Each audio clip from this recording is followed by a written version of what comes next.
My dad was a communist. He was heavy-handed, and he would beat me a lot. He was one of those dads who he was working because we came to this country, we're immigrants, we're foreigners, we barely have any money, so he's working multiple jobs, he's just providing for us. Let's rewind real quick. Back to the flathead screwdriver. Did you ever have to use that? Yeah. You did? Yeah. And my dad said, use it on the biggest guy and stab him as hard and as often as you can, and the rest of them will run.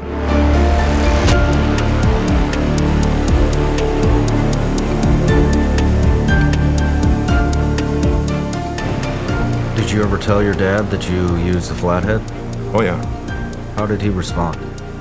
He just said, good for you. That's what you're supposed to do. They still don't know. My parents are still alive. They still don't know. Yeah, I don't want them to carry the weight of that now, to carry the guilt of that. I understand that.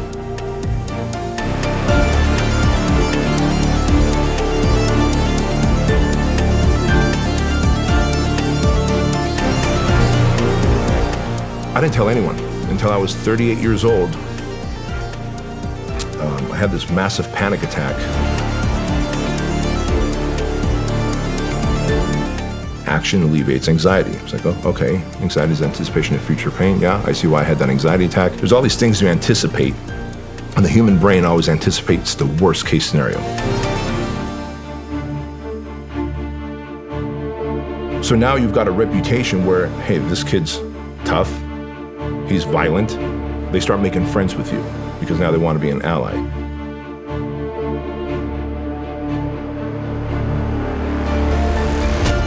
Because in your head, the last thing you want to do is talk about that, share that, have to bring it back out. I'd rather just avoid it. And I thought I dealt with it. So I told Kevin, I go, plus what happened to me as a kid in Armenia was worse than the beatings my dad gave me. He's like, well, what happened?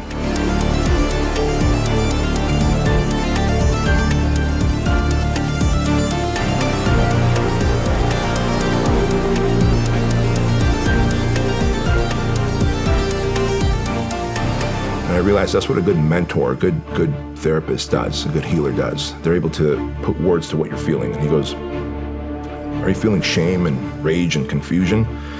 Yes.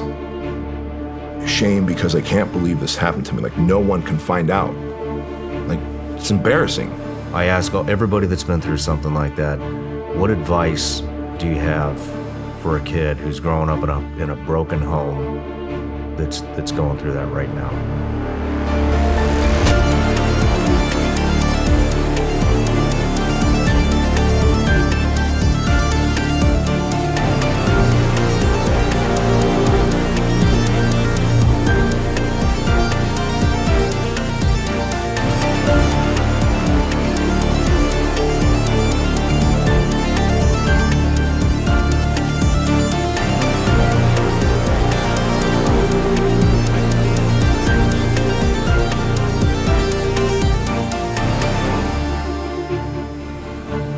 The next day I would sit in my car and go, how do I kill myself? And we had like $100,000 in life insurance on me. So I was like, I gotta find a way to kill myself, or the family can cash out on the life insurance. And so my wife and kids aren't traumatized. There's like hundreds of soft skills you need that without them, it's gonna implode and implode and implode until you wanna take your own life. I'm learning a lot right now.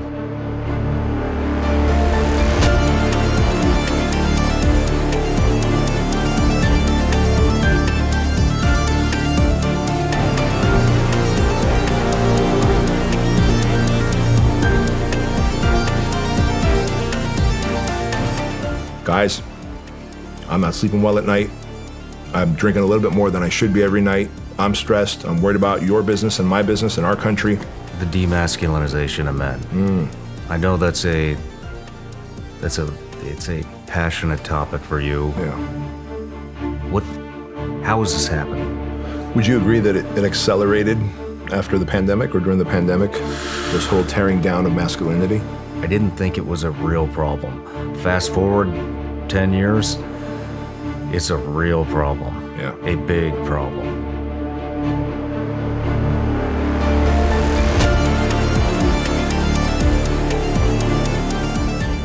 And let's go ahead and take what is factory installed in a man, a desire to test his strength, to have courage, strength, mastery of something, to acquire. But there's this desire, like, did I leave my fingerprint on this planet? Do I live on, right? It's just somehow it's in every man. I don't know why that is. And I think it's tied to our purpose. You and I don't have factory installed purpose. We don't. We have to develop our purpose. We have to find it, develop it, grow it, build it, to be like, this is my life's work.